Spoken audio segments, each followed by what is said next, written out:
Hello' everyone, আশা কৰোঁ আপোনালোক সকলো ভালে আছে আৰু ময়ো ভালে আছোঁ। মই মমি আৰু আপোনালোকে চাই আছে মোৰ চেনেল চাহিন ফেমিলি। আজি মই বনাবলৈ গৈ আছোঁ চিকেন ভুনা ৰেচিপি। তেন্তে বলক পলম নকৰি যাওঁ মোৰ ভিডিঅ'টোৰ মাজলৈকে।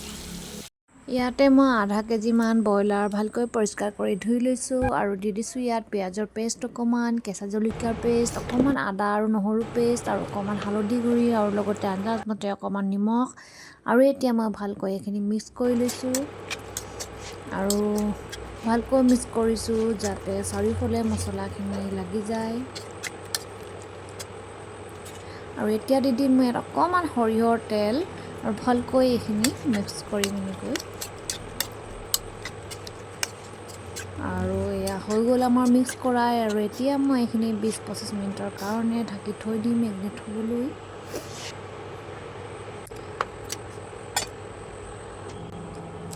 আৰু লগতে লৈ লৈছোঁ 2টা বিলাহী আৰু এতিয়া মই সৰু সৰুকৈ কাটি ল'ম।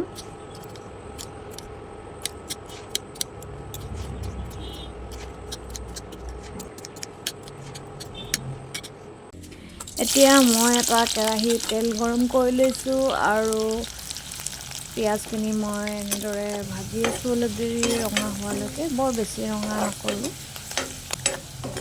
হৈ গ'ল।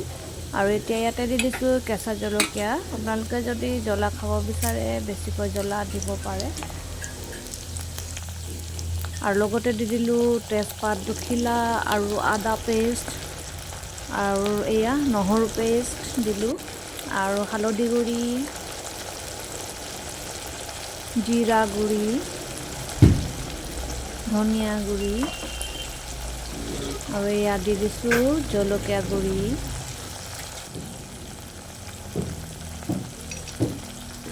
ইয়াতে দি দিছোঁ মই গৰম মছলা কেইটামান, দালচেনি আৰু 4টামান ইলাচি আৰু 3টামান লং দি দিলোঁ। আৰু এতিয়া মই মছলাখিনি অলপ দেৰি ভালকৈ ভাজিম আৰু অলপ দেৰি ভালকৈ ভজাৰ পিছত এয়া তেল আমাৰ মছলাৰ পৰা ছেপাৰেট হৈ আহিছে, তাৰমানে মছলা ভজা হৈ গ'ল। আৰু ইয়াতে মই দি দিম এতিয়া মেৰিনেট কৰি থোৱা এই চিকেনখিনি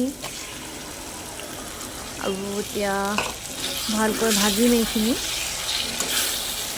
আৰু এতিয়া চিকেনখিনি মই অলপ দেৰি ভালকৈ ভাজি থাকিম মছলাতে এনেকৈ অলপ দেৰি ভাজি থাকিলে কি হয়, মাংসৰ যিটো গোন্ধ আছে সেইটো সোনকালে নোহোৱা হয়।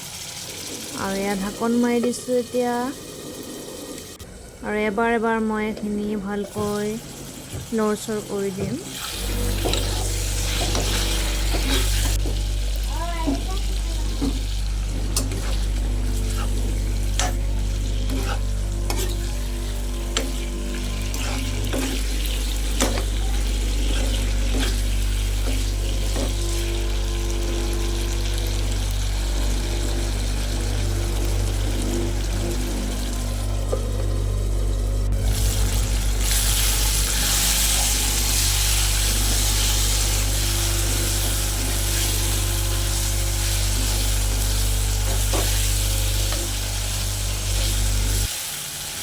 মাংসখিনি এনেকুৱা মছলাত যিমানে ভজা হয় খাবলৈ সিমানে টেষ্ট হয়। আৰু মাংস আমাৰ সিজি আহিছে আৰু ইয়াতে দি দিছোঁ মই কাটি থোৱা বিলাহীখিনি এনেকৈ দি দিছোঁ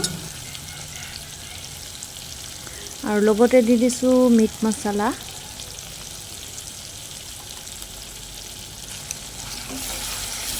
আৰু এতিয়া ভালকৈ এইখিনি মিক্স কৰি দিম।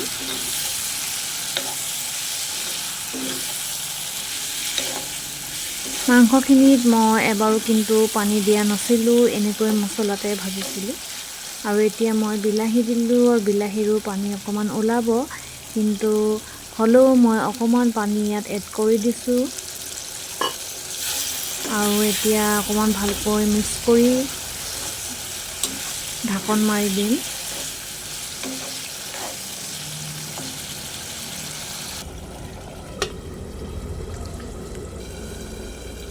এতিয়া আকৌ উদঙাই দেখিছোঁ এয়া পানীখিনি আমাৰ শুকাই আহিছে।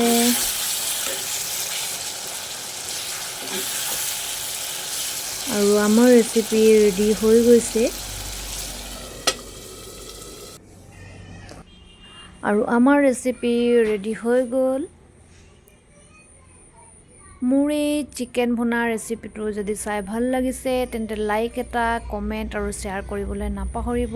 আৰু যিসকলে নতুন ভিউৱাৰ্ছে সেইসকলে মোৰ চেনেলটো ছাবস্ক্ৰাইব কৰি দিব, যাতে মোৰ ভিডিঅ'ৰ ন'টিফিকেশ্যনবোৰ সহজতে পাই থাকে।